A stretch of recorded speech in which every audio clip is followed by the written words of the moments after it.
What's going on, guys? Welcome to the Rise Up Rich podcast. I'm your host, David Haas. Thanks for taking the time to join us this Wednesday morning. It's Wednesday morning here. Just a quick little shout out to our sponsors, which is effectapparel.ca or effectapparel.com if you're in the U.S. It's conscious clothing that's created to help you keep positive states of mind held in mind throughout the day. I have a special guest today, good friend of mine, guy that I got introduced to in one of my spiritual groups, and then he said, "Hey, why don't you come for a treatment for me?" It took me a while to finally book with him, and then I came for a treatment, and it was absolutely mind-blowing. So Russell, thanks for taking the time to come on the podcast. I know you're getting a lot out of your comfort zone a little bit here, but I think what you're doing is like really unique, and for me the treatment was outstanding, and I definitely think it's like something that more people need to start opening the door to. You know, like it's becoming more mainstream treatments and stuff like that, like Reiki and these kinds of things are becoming more mainstream. But you have your whole own approach. So why don't you first just give yourself a little introduction, like what you're doing and what it is exactly, because I don't know exactly what the name of it is that you're doing. Maybe just give people like an overview of it, I guess, and then we'll kind of go from there. Okay. Well, thanks for having me on the program, first of all. It's Yeah. a great program.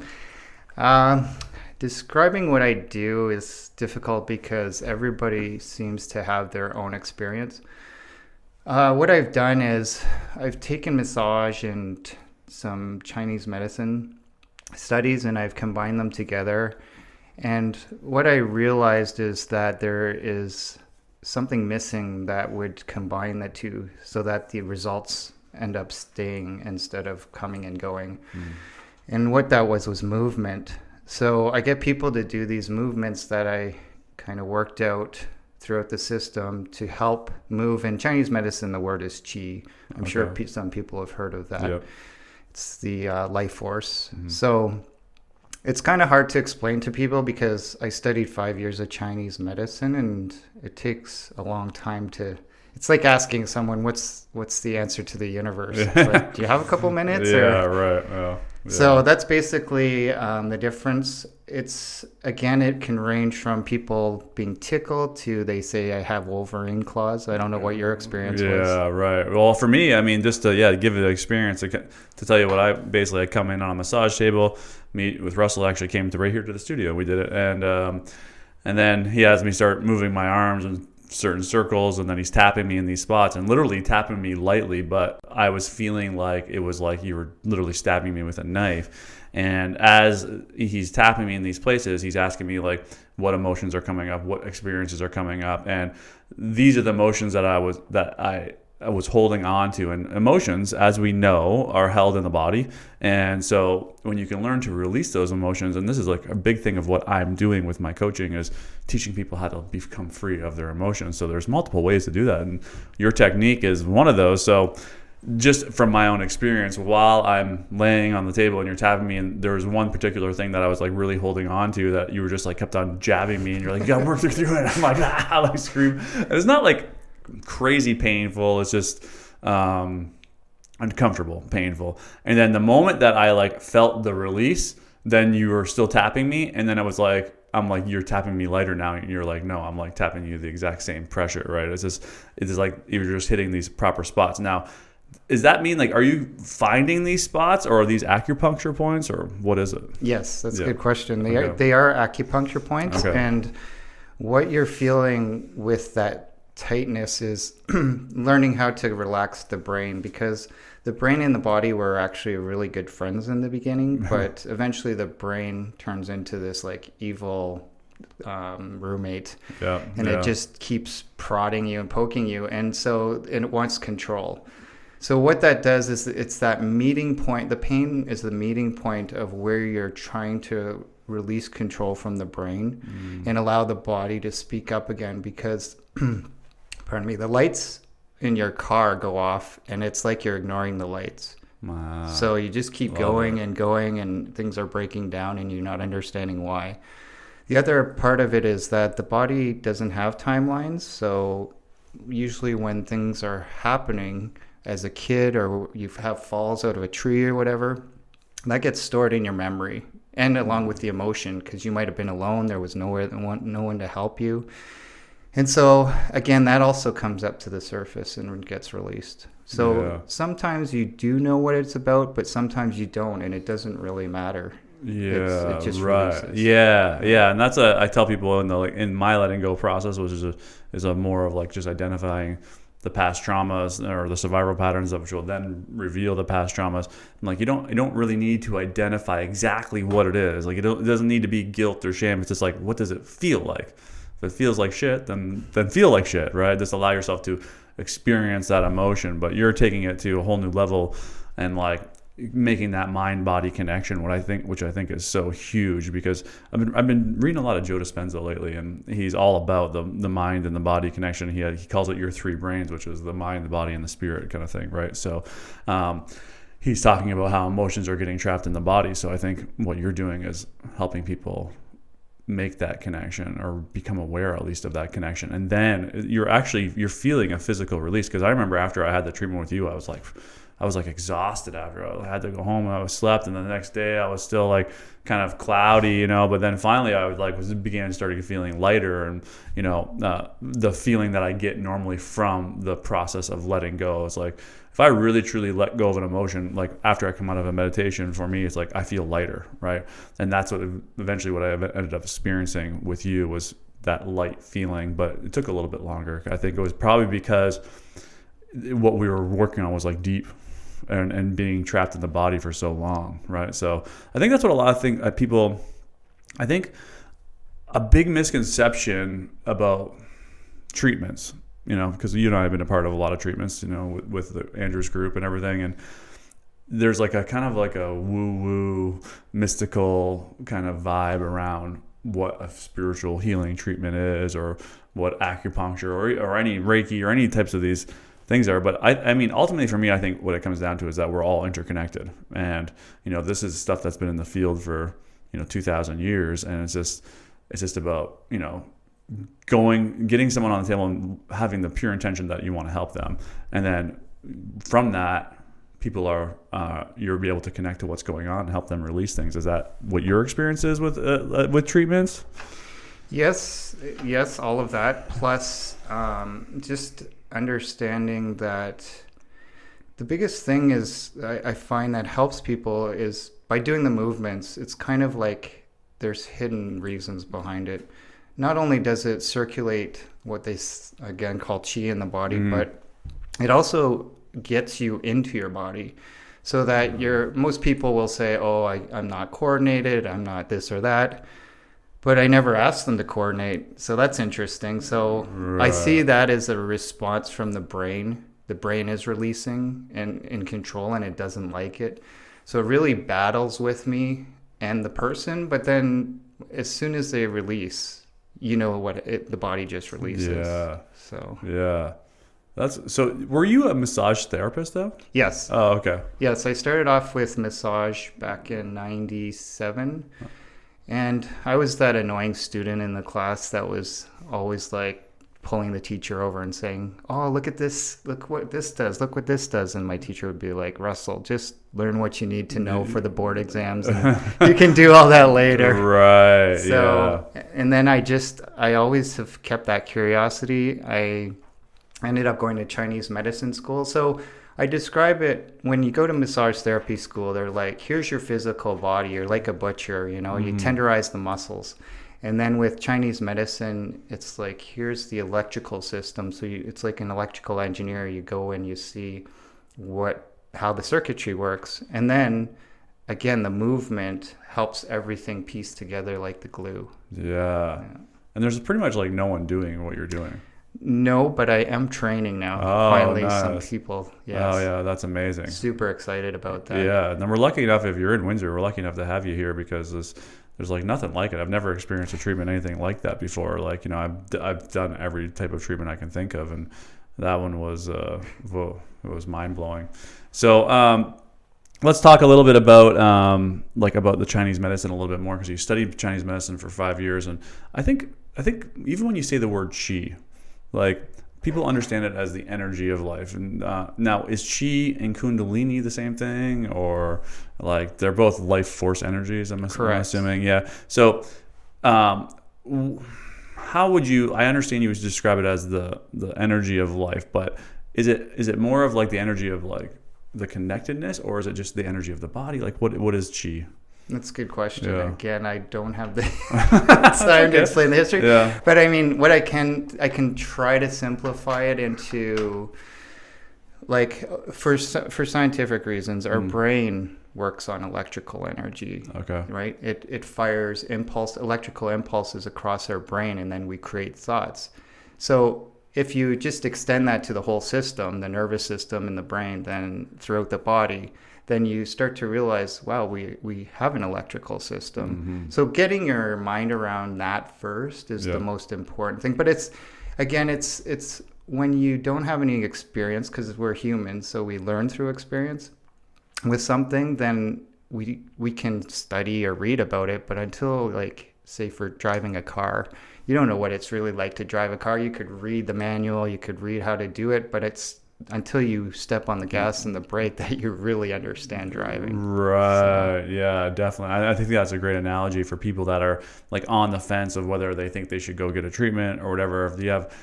If you have that curiosity about it, it's just like you really just have to experience it. Like, we can sit here and talk to her blue in the face about what it is, but it's really once you lay on that table and you experience it, multiple times. What I've been doing treatments on people, I'm putting my hands on them and I'm telling them like their deepest, darkest secrets in like 5 minutes, and they're like, what the heck, what just happened here, right? And it's just like you have to experience it firsthand. And what I found for myself was, like, by doing treatments on people, is that I still had to prove it to myself multiple times. And I still catch myself going like, is this real? And do you find that, like, being in treatment, doing treatments for so long, that you're still questioning sometimes, like, or are you at a point now where you're like, I got it now. Like I believe it. No, I don't think you ever get to that point, because like anything, if you continue to explore different things, you're always like finding new things that inspire you rather than make you disbelieve. So the more practice, the more you just stay open, because we always get too focused, and we forget to come back out and just be more general. Yep. So I find that sometimes when I do that in my work, I'm getting too tight and too focused, and I just stop and relax and then go back into it. And the person doesn't know you're transitioning this, but because you're working with this person, but the deeper point of it is that you're actually working on yourself. And so oftentimes if I ever notice I'm telling someone what they should be doing in their lives, sometimes this might happen to you. You go, oh, wait, that's not for you. Yeah. That's for me. It happens to me all the time. Yeah. But I think that's actually a really good point, is that sometimes the best way to learn is to teach or to do treatments on somebody else, because you're exactly right. A lot of times the advice that you're giving is I would say that it is for both. Usually it's like, if I'm bringing it up, I'm saying there must be something in it for you as well. But I'm like, that was really like, I needed to hear that on my own and learn to take my own advice, essentially, is what it comes down to. But you learn so much just through the act of trying to help somebody else about what you need to still work on in yourself. So let's use that as a transition, because when I first met you, I was, I can just, when you get into this stuff, you start picking up on people's energy, and you've always been like a very, like, to me, the view I have, and from an outsider, is like, you're very laid back, relaxed. There's not too much stress in your life. You're like, you just have a different view, I would say, than most people do. Especially from me coming from like being like my past self, who was like this go-getter, like, I have to do everything. And now I've been able to learn to take a step back from that and probably move to more a place where you're at. But what is the difference between you and everybody else? What have you learned? Well, Dave, what have you learned though that allows you to live this life where you're like, you're just, I don't know. Like, when I think about you, I just feel like I always just envision like just Russell just kind of floating around. Like before I saw you, when we were walking up, I saw you walking by, and it was just like this in this nice place. So it's like, it just seems like you're in a good spirits all the time. And I mean, that's, some people, especially when the doers of the world, and I don't want to downplay doers, because I think that forward momentum and being productive is like one of the things that makes people most happy, and when you're growing and learning. But there comes a point when that doing starts to weigh on you, and you get too much into the mind and trying to figure things out, and you never take that step back, I think. And so I think there's a point where there's got to be a balance between the doing and the chilling, I guess, or whatever. I don't know. It's a bad way to describe it, but I don't know. What's your take on that? Well, do you remember those toys that had like the shapes on them? They had like a star and a circle. Yeah. And you'd put those shapes in. Yeah. Well, I always felt I was like the square peg that you're trying to jam in the circle hole. Oh, okay. All right. Yeah. All right. That's just how I always felt. When I was young, I didn't feel like I fit in, but there was a lot of beauty in that because it was spent a lot of time on my own and deep reflection, even as a kid. Oh, nice. When I was young, like when I was 5, I would sit in my room and I had this plane mobile above me, and I would try to make it turn one way, stop, and turn the other way. Who does that at 5, right? Yeah. But I also just really loved exploring the idea that we could do things outside of what we were told. And so that's also how I progressed my work. Is it's like, pay attention to everything.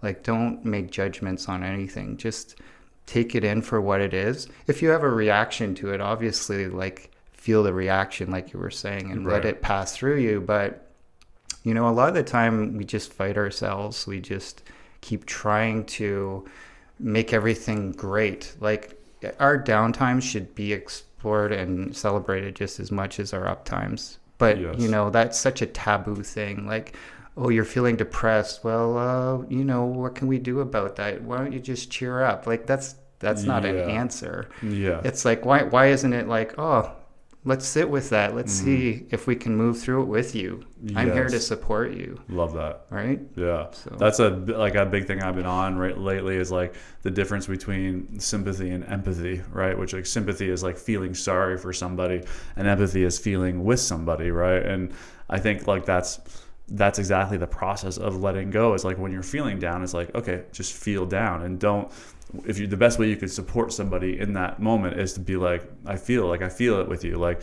let's work through it. Yes, it's shitty. Like, let's stay in this shitty place and until we've allowed that energy to pass, kind of thing, right? So, I think that's huge, and it's pretty interesting that you had that insight like so young, and what has kind of led you onto this path of. I don't know, just like you living like a stress-free life from what I can see. Well, growing up also, I was raised a very stereotypical Asian. Oh, okay, yeah. It was very strict, a very strict upbringing. Not that was a bad thing, but I could have been like a Christian soldier because I didn't drink, I didn't smoke, I didn't do any of those things. And that was for a lot of part of my life. And then, well, I shouldn't say a lot of part, I still have a lot to live, but and then I finally broke free of all that strictness and just did everything the opposite because I wanted to know if what I was being told by these people were the truth. And it was very interesting because half the time it wasn't. So people would say, don't do drugs, don't do this, don't do that. I'm not promoting drugs or any of that, but sorry, they're just saying that, they would say these things, and then I would realize they've never tried any of these things. So how could you guide someone about something that you've never tried? And that broke so many illusions in my life that I was like, no, from now on, I'm just going to experience it myself and decide for myself. Love that. I was actually just talking to a client this morning. She had messaged me and she said, what do you think about opinions? Should we have them and positions?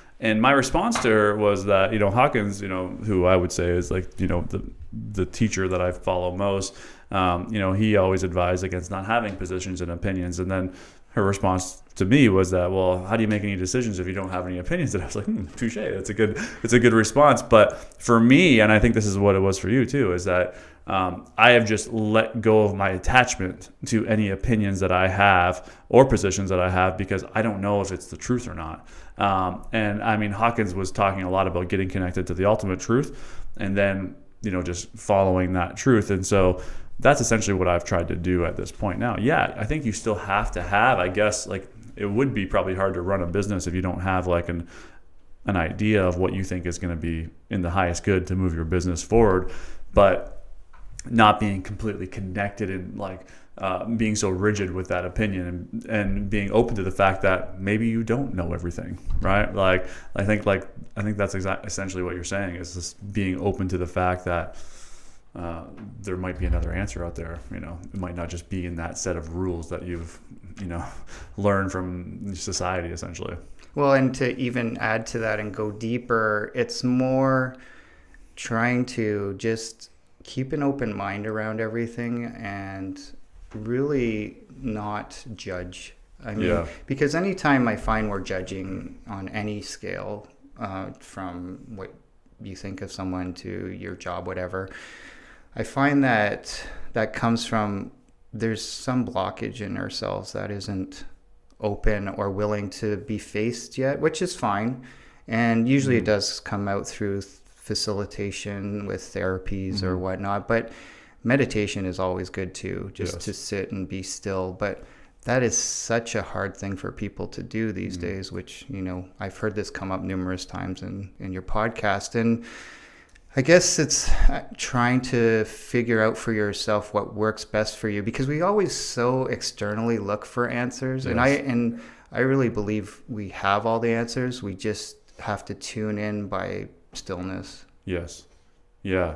I mean, that's huge. And let's talk about that too a little bit, because there is a resistance to meditation, right? And it's like I experience it. Like really in the recent weeks, I've really been like eager to meditate, and it's because I'm doing this manifesting meditation where I'm essentially, what I'm doing is I'm seeing myself in the future, and then I'm just kind of like, let's say I'm walking around in the house that I want to live in, right? You know, and I'm connecting to how that feels in that house, and like it's actually like a really great place to be, because it's just like just the sense of whatever I'm feeling, you know, like accomplishment, let's say, or gratitude, or whatever it is, fulfillment. You know, I'm feeling those emotions like they're actually already happening. So I for the first time, I'm really finding like the desire, I guess, to go into my meditations every morning. But I do know the benefits of meditating and like seeking answers. You know, like if I have a problem, I don't know how many times I've had to experience this, where I've had a problem and I tried to figure it out, right? And then finally I'm like, oh, let me just sit in meditation, and the answer comes to me in like 3 minutes, you know? So it's weird that we have that resistance though to being still, and maybe it is from society and this like go-getter mentality that we don't, like, you shouldn't be still. I don't know. Like, what do you think is the block there? Like, I mean, I'm putting you on the spot here, but I mean, like, I don't know, like, because I think it's interesting, because even someone who, like me, who has like, I would say a pretty dedicated spiritual practice, you know, where I'm waking up early, I'm, you know, exercising, meditating, journaling, doing these things, but I still find resistance to sitting quietly, which is I think one thing that you said is that everyone has to find their own way, but what's the resistance? I don't know. So for you, what I observe, and correct me if I'm wrong, you're a goal setter. Yeah. So the goals have to be set that are reasonable. And one way you can figure that out is ask yourself, like, can I sit for 1 minute? Can I sit for 2 minutes? And so what I tell clients that are want to learn how to meditate, there's apps out there, sure. Yep. But just sit in silence and put a timer on, and stop with your finger and stop and start every time you feel that need, you don't want to be there. And you'll see it's quite a bit in the beginning. Yeah. But if you continue to kind of just go focus on your breathing and just try, and it's not about force. It's like stretching. I always see people overstretch. Right. Their limit might be here, but they really want to feel something, which isn't proper. Just go to where you slightly feel good, and then come back from it and say, okay, I can do a bit more. So like stretching, meditation, same thing. But with you being goal setter, I can see you wanting this to be a larger goal, and then it's almost like you're setting yourself up for failure. Yep. So I don't know if that answers. Yeah, no, I think it answers my question for sure, because your desire to become better at something could be the thing that blocks you from becoming better at it. And that's, I think a lot of people, when they get deep into spirituality, even into anything like, it doesn't have to be spirituality, but it could be into personal development, just wanting to be a better person. You start to, that desire to learn more, to be more, it was once maybe in the business world or in the financial world, let's say, financial gains. And then all of a sudden you turn it over into like the spiritual world, where you want to move up the scale of consciousness as fast as you can, kind of thing. And that in itself could be something that's going to hold you back and be a block to having success in spiritual growth, I guess, was what I would say.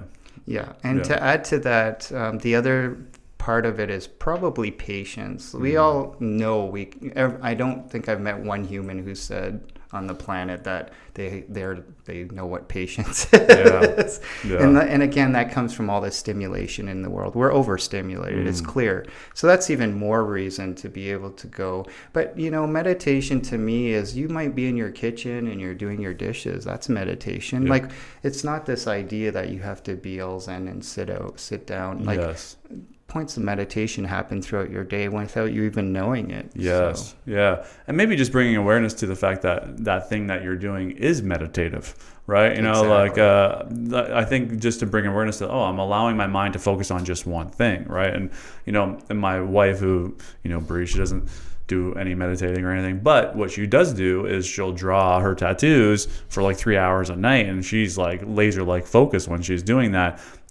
I haven't yet, because this actually came up in the last podcast I did with somebody else, because she uses adult coloring books. And anything that you can just allow your mind to be focused on one thing, the first meditation I learned was called the Heart of the Rose, where you just take a rose or a point of a pen or whatever, and you just stare at that one thing, and you don't allow your focus or your thoughts or anything to go away from that, right? So it's just keeping yourself completely focused on one thing. So it doesn't have to be sitting with your hands and meditate, but I actually personally, that's what I like.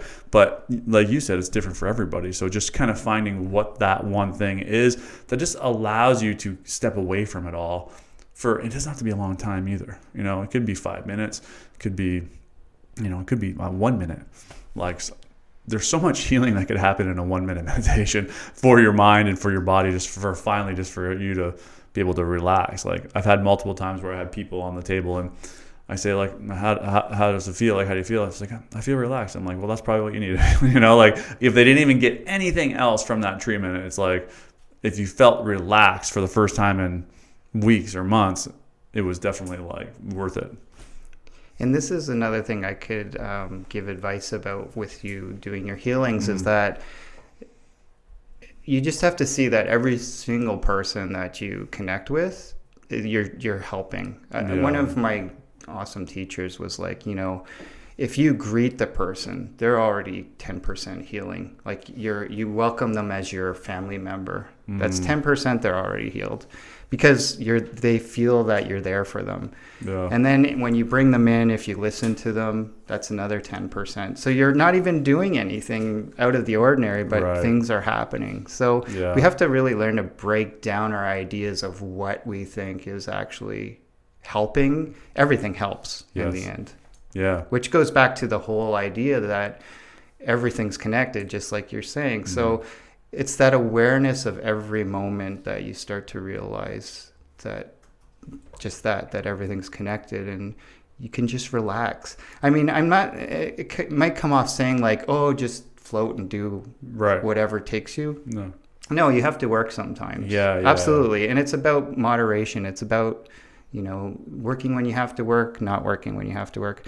And so, you say I look all like zenned out, but in my head, it's a circus. But I enjoy the circus. Like, I could be on a stranded island and people say, well, what do you need with you? Nothing. My mind would entertain me for eons. Yeah, and it's so true. And I think that's important too, is to look at the mind or even the ego in like a loving, caring manner. Like, you see a lot of like memes and stuff out there, like the ego is the enemy. And it's like, well, no, you don't want to look at the ego like as an enemy. Yeah, you want to be able to learn to observe the ego and not allow the ego to rule your life. But you want to look at the ego with this loving, caring kind of like whatever, as you would with like a pet or something, because the ego plays a role. Absolutely. Like keeps you safe, and if without the ego, we'd be touching hot stoves and walking off the edge of cliffs, right? So it's like we need the ego. So in some ways, it's just observing and looking at it like endearingly, and not demonizing it, because it is a part of who we are. Well, and that's what you hear a lot, is that, oh, I want to kill off the ego. No, what my definition of ego is confidence and actual drive, and creativity. So, you don't want to stifle it. You want to learn to, again, befriend it and learn to nurture it so that it's not too commanding of you. Yes. Yeah. And I think the number one thing you said in there is just be aware of it. Like, I think the big thing for most people is that they're unaware that the ego and how the ego is ruling the roost, essentially, right? And what survival patterns it's created to protect you. And that's why one way you can look at it endearingly is like, it created these survival patterns to protect you. Like a survival pattern, let's say not an emotional one, is like, don't touch a hot stove. That's a survival pattern, right? The problem with the ego is that it does that for emotions as well, right? So it's like, if you feel shame or you feel hurt, then it might create some sort of pattern to make sure that you never feel that ever again. So just becoming aware of what the ego has put into place to protect you. Actually, that's like what Hawkins always says, is like the one thing about spiritual growth is just like coming to the realization of like what we've bought into and what society has sold us, but also what we've sold ourselves through probably the ego, I'm assuming.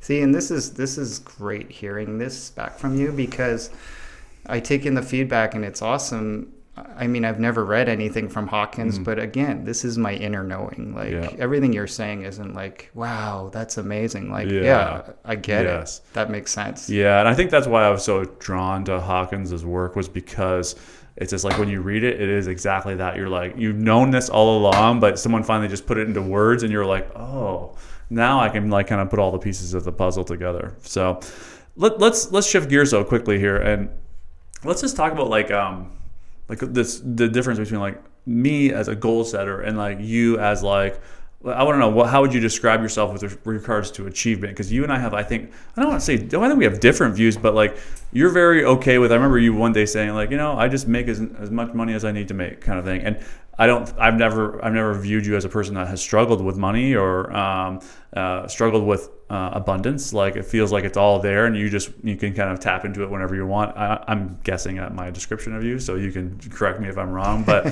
just two kind of different viewpoints. And I've dug in and done the work because I still know that it's still in me a little bit, and I'm working on it all the time to become free of it. But it's like, I want to achieve, I've now labeled as I want to achieve, high levels of success because I want to have impacts on a lot of people. So I've reframed it a little bit, but I still know that at the root of it is like, I want to show everyone that I made it, right? And that's from childhood and a bunch of stuff that went on in my childhood, and basically trying to show everyone, hey, I'm not this kid anymore. Like, I'm successful, right? So that's still a little driving factor for me. And I think you have been able to maybe transcend those things. I don't know. Well, I think what you're doing is fantastic because you're willing to work on everything that was established from your youth. Mm-hmm. I mean, I've heard you say this time and time again, how your upbringing was. Yeah. And my upbringing was very strict and authoritative, but you overcome these things by working on yourself. Mm-hmm. And the fact that you're doing it, and if that's a way to the ends to get there, then that's fantastic for you. Mm-hmm. I learned, I came back here to look after my dad, and my dad and I never saw eye to eye. Well, it's funny, we did, but we couldn't go beyond ourselves to realize we were arguing about the same thing. Yeah. Because I was very upset with my parents when I was young, of course, as every kid is when they're not liking the parenting style. But then through my work, because I work on parents, I don't have kids, but I work on parents and I see what they've done. And then I realized how shameful I felt for treating my parents for so many years that way and time lost, which, is hindsight is 20/20. So you can't really go there, but it heals a lot of things. So through my work, I guess, and maybe you'll start to see too, you'll start to attract people who are similar to you, and you'll be like, wow, like, I'm really putting a lot of focus on this. I guess I don't need to. Because if you went through a list of all the people who know you, Dave, like, do you think they're like, wow, Dave, are you ever going to make it? They're like, wow, Dave, you're doing amazing, right? Yeah, so who are you trying to really convince? Myself, yeah.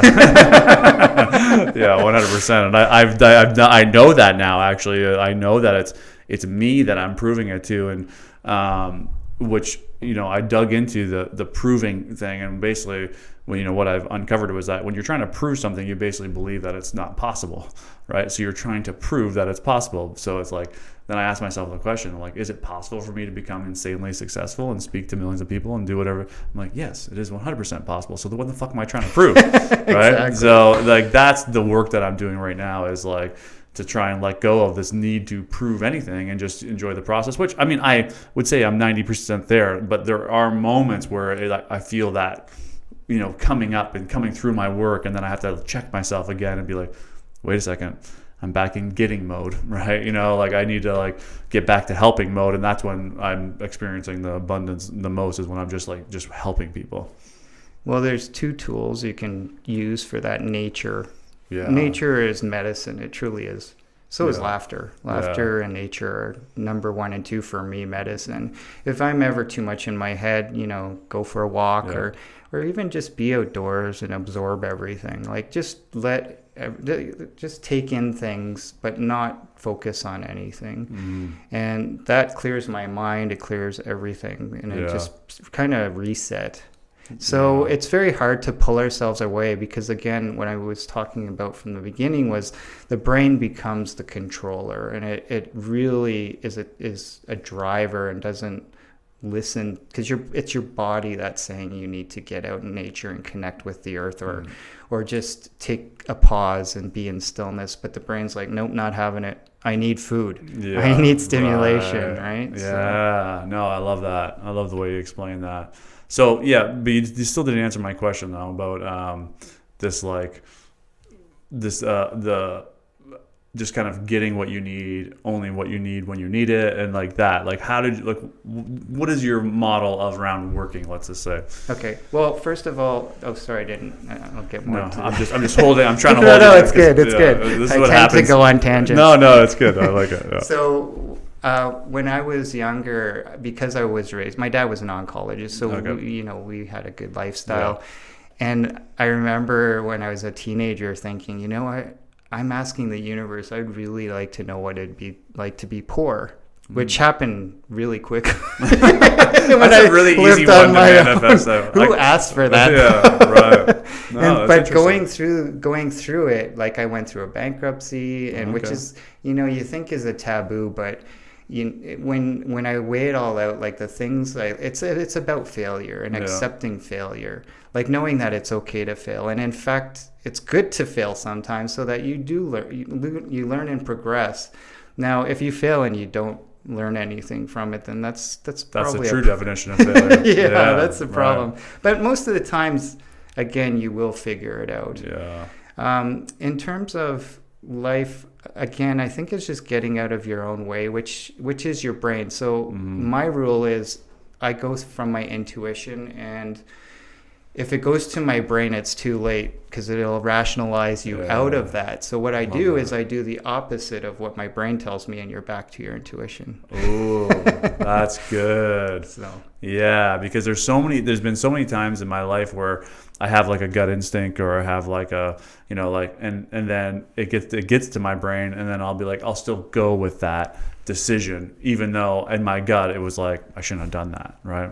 And when I was a landlord back in the day, I used to have a bunch of rental properties.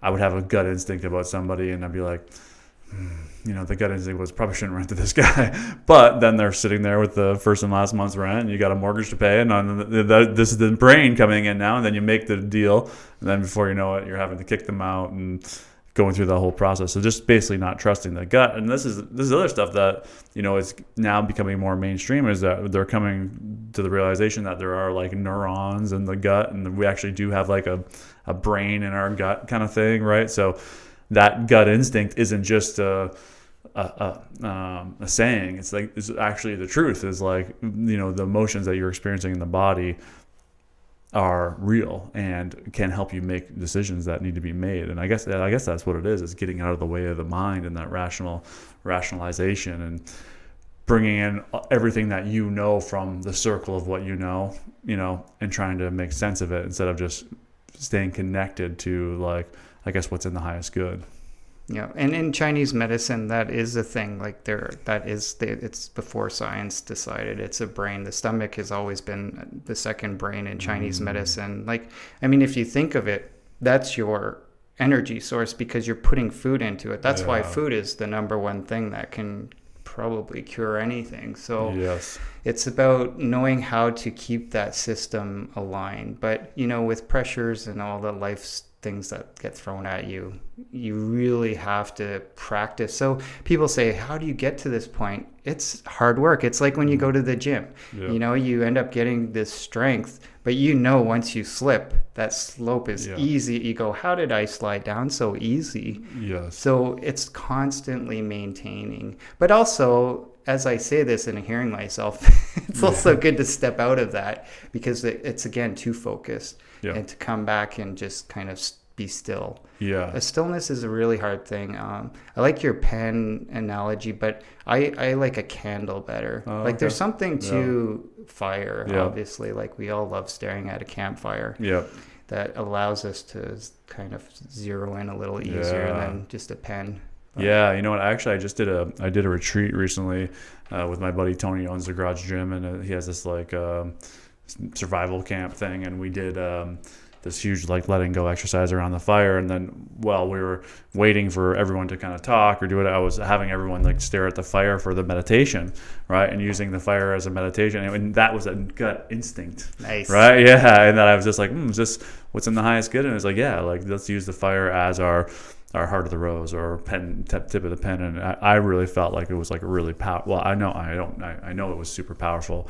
That letting go meditation. I think the fire was one of the things that helped. So yeah, I think just finding what works for you, a candle, rose, shutting your eyes. I mean, I've just been shutting my eyes for a long time, and I think it's very natural for me to move into that observer mode where I'm just observing what's going on in the mind. And it's very easy for me to be like, oh, the mind's going off on a tangent again, bring it back to just focusing on one thing, the breath or whatever it may be. So I think just finding what works for you is ultimately what it comes down to, right? Well, there was one more thing that I wanted to talk to you about, but I forgot what it is. But there's something that is still waiting to be said here, and I don't know what it is. I don't know. Is anything coming up to you? Well, what I wanted to ask you is we never got to debrief on your treatment. Oh yeah. Let's do that. So, because after I usually like to give 3 days before reporting because that's how long it kind of takes to filter through the body. Mm-hmm. So when I saw you, I think it was maybe a week and a half later or something, you just were so mad at me because you had fallen off your... Yeah, well, you know what it was, and that's what it was, because, the big thing for me, which I've talked a lot about, is my addiction to pop and sugar, which has been, I think, I've actually really, a lot since our treatment has been revealed to me, and that could have been it. The treatment could have been that catalyst that allowed me to... kind of take the blinders off to everything that I was missing. And I was just using this analogy with a client the other day, yesterday actually, was that, and I think this is good to bring up in the podcast, and because this is what I was experiencing, I think, and this is what the treatment allowed me to remove the blinders. So essentially though, if we have blinders on, and our blinders could be belief systems. So this client was talking about going into work and how she hated her job, right? And because the customers are rude and it's the same thing every day, right? And I said, well, those are the belief systems or the blinders that you've put on. So when you have those blinders on, all you can see is angry customers and the monotony of the day-to-day things. But it's if just by becoming aware that you're wearing blinders is enough to remove them, and now you can start to see the customers that come in that are super happy. I guarantee that the customers that are happy and nice are outweigh the mean customers, but all you could see was with your blinders on was the mean one. So I think that's essentially what you did for me in that treatment, was you removed the blinders so that I could start seeing everything. I was completely obsessed with the fact that it was some sort of emotional issue that was causing this, but after that treatment, I started becoming aware of, because that was my blinders. It was emotional, and which I think you helped me through. So that helped remove the blinders, I guess. And then I started being able to take in a bunch of new information about my microbiome and all this other stuff. And I got injured. Well, I already had gone to see Paula, and she was like saying, your yeast levels are way too high. And she was telling me about like what's happened because of sugar in my body. And it's like all that stuff I was completely closed off to because I was so focused on like, it's got to be this. And I wasn't seeing all the other solutions. And it's kind of like what's happening with coronavirus right now. It's like we're looking at the microscopic, we're not looking at the big picture, like people's overall health and the overall health of society and everything, so we're only looking at this, like the microscopic analysis of it. And I think that's where I was at. So when you did that to me, and that the truth was that whatever I was holding on to when you were poking me in the side, I should say stabbing me in the side, was my body didn't want to release it. Well, my mind didn't want to release it, right? My body was like, hey, let it go, but the mind wouldn't. And the second it was literally like being in a state of fight or flight. And basically, I don't know what it is, what happened there, but a release eventually happened. I guess the mind finally let go. And then the body was like, oh, thank you, right? And I experienced that with Jamie once before. She's like a fascial stretch therapist, and I had a big knot in the middle of my back, and she's trying to rub this thing out like with her elbow, and I kept on seizing up, right? And I would jump off the table, and she was like, listen, she's like, your muscles is either going to be in a state of fight or flight, right? So it's like either it's going to release or you're going to run away. So it's like, just allow it to release. And so then I did it, and it released, and I was like, holy Jesus. Like it was like a complete 180 from what I had experienced before from any other type of massage or stretch or that kind of thing. So I'm guessing that's essentially what you did to me. But the weird thing was that I experienced was like I had like bruising on my side. I felt like swollen like for like a couple days after that, and I was like, I don't know, it kind of felt like bloated, I guess. I don't know if that's normal or not, but it can be. Yeah. That is definitely one of the responses. And so the bruising is, some people do know what cupping is in Chinese medicine. Okay. Yeah. And the idea, how I try to simplify it is, it's like the meridians run up and down your body like water hoses. So eventually, like say we bang our elbow, we get a kink in the water hose, so it's no longer straight. And so there's still things flowing through, but it's less. So what I do is I go through the hoses and I take out the kinks. And so that taking out the kink, as you know, when you take it out, the pressure releases and you get that release you're talking about, and then it's flowing again. Right. So that's the most simplistic way of describing meridians. All right. Yeah. Well, that must have been what I was experiencing, because that was... Yeah, but we got to book a second one. Whenever you're ready. I'm ready. We'll do it. We'll do it after this podcast. So why don't you take a second and just let people know where they can find you? Because I really think that, if you're even remotely curious about this, and that's like, I think the biggest thing for any growth is curiosity. Like Andrew and I were just talking about the Dalai Lama. It's like, if you look at the Dalai Lama now, I don't know how old the Dalai Lama is. He's up there. He still has like a childlike curiosity about everything. Like he just wants to know more, having that curiosity. So if you have that curiosity about any type of treatment, but I would highly suggest going to Russell, because what I experienced was like no other treatment I've ever experienced. So where can people find you? How can they book with you? Okay. So yes, I just started at a new clinic in October. It's called Metanoia, and it's off of Forest Glade Drive in the plaza there. Okay. I'm not sure what the plaza is, but most people know where it is. Okay. And it's spelled Metanoia. And it's on the web. You can find it. Right on. Awesome. Well, Russell, that was great, man. I think you delivered a ton of value there, and thanks for coming on. I know I got you a little out of your comfort zone here with the cameras and everything, but I think you got an amazing message, and you're doing it right. So we'll have to do it again for sure. Okay, thanks, Dave. Awesome. Don't forget, if you haven't already, just make sure you click that subscribe button, and we'll see everyone again next Wednesday.